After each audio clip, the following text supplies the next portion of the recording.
Homem com 43 anos e com dor na região póstero-medial do joelho, e ele é corredor. E aí, realizando o exame de ultrassom, você tem essa imagem e você alonga, você observa um tendão mais espessado e heterogêneo. E aí, você sabe qual que é esse tendão? Você inclui esse tendão na sua rotina de avaliação do ultrassom do joelho? Fica aqui até o final desse vídeo, que você está no MSKD Casos, uma série de casos práticos em ultrassonografia musculoesquelética, sempre direto ao ponto e sem enrolação, com imagem, sugestão de laudo e discussão do caso, para quando você pegar um caso semelhante na sua prática, você acertar o diagnóstico e ajudar o médico solicitante, o seu paciente. Sou Matheus Queiroz, médico radiologista e ensino médicos a dominar a ultrassonografia musculoesquelética do zero avançado, praticando aí mesmo, do seu próprio serviço. Então vamos ao nosso caso.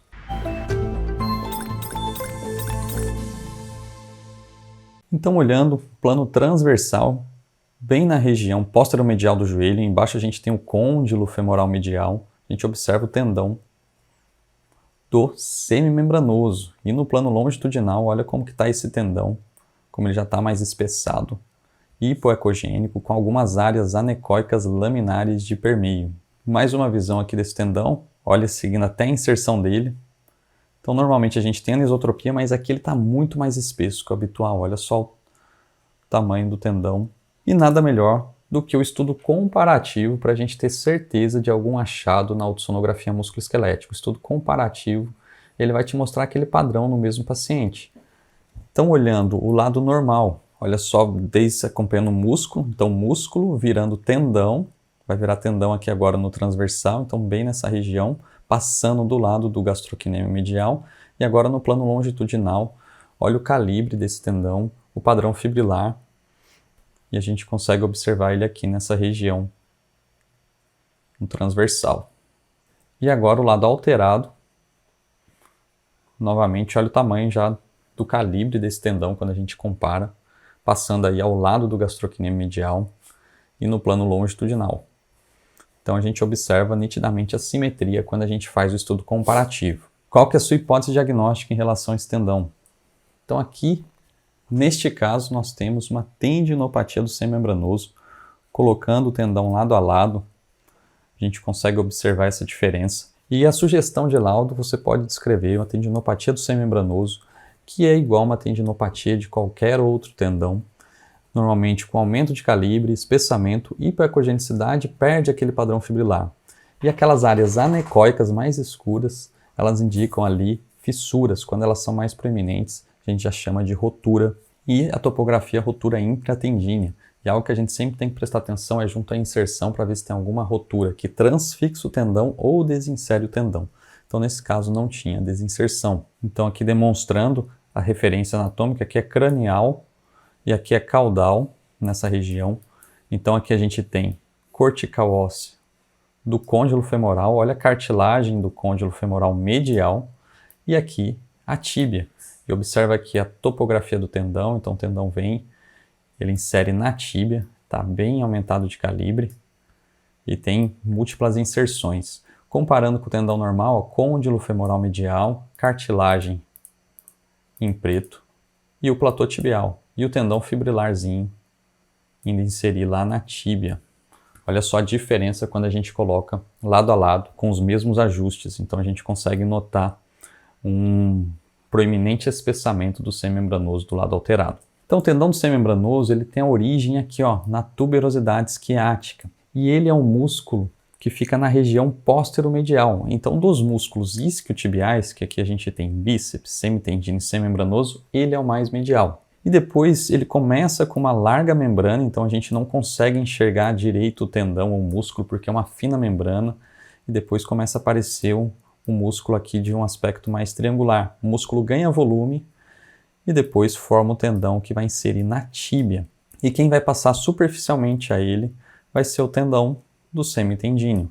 Então olha só para demonstrar as múltiplas inserções do semimembranoso. Tem um braço reflexo mais anterior que fica próximo aqui profundamente ao ligamento colateral medial, tem uma cabeça direta, cabeça capsular, então tem várias inserções, à medida que ele vai inserir, ele abre. E o tendão do semimembranoso, ele é responsável pela flexão do joelho, então ele é um dos flexores do joelho, também agindo ali na extensão do quadril, rotação interna e estabilidade dinâmica do joelho. Na região posteromedial do joelho, também conhecida como canto posteromedial, o semimembranoso ele é o principal componente estabilizador do canto posteromedial. Aqui a correlação com a ressonância para a gente observar desde o músculo até o tendão. Então olha só o músculo do semimembranoso. Aqui a gente tem um corte mais medial. Então olha as relações anatômicas, o que nos ajuda muito aqui é o côndilo femoral medial, linha preta é a cortical, e aqui em cima a gente tem a cartilagem. E aqui a gente tem o músculo do semimembranoso e o tendão do semimembranoso inserindo na tíbia. Aqui adjacente temos a origem do gastrocnêmio medial, que vai formar o músculo logo aqui ao lado. Então o tendão do semimembranoso vai passar medialmente ao gastrocnêmio medial.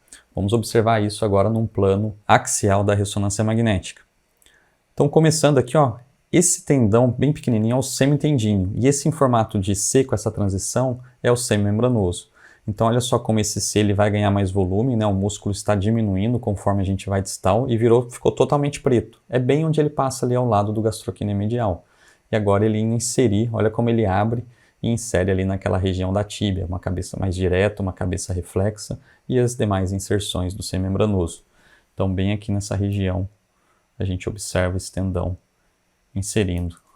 Agora, um esqueminha para você aprender a caracterizar o tendão do semimembranoso na ultrassonografia de uma maneira rápida. Olha só o tendão, para a gente correlacionar. Localiza o músculo. Na coxa, ó, ele vai estar bem grande ali, profundamente ao semitendinho. E vem acompanhando. A hora que chegar na região do côndilo, você pode alongar ele, ó, músculo, tendão, olha a referência, côndilo femoral medial, e aí é só acompanhar até a inserção na tíbia. Então você vai avaliar essa inserção.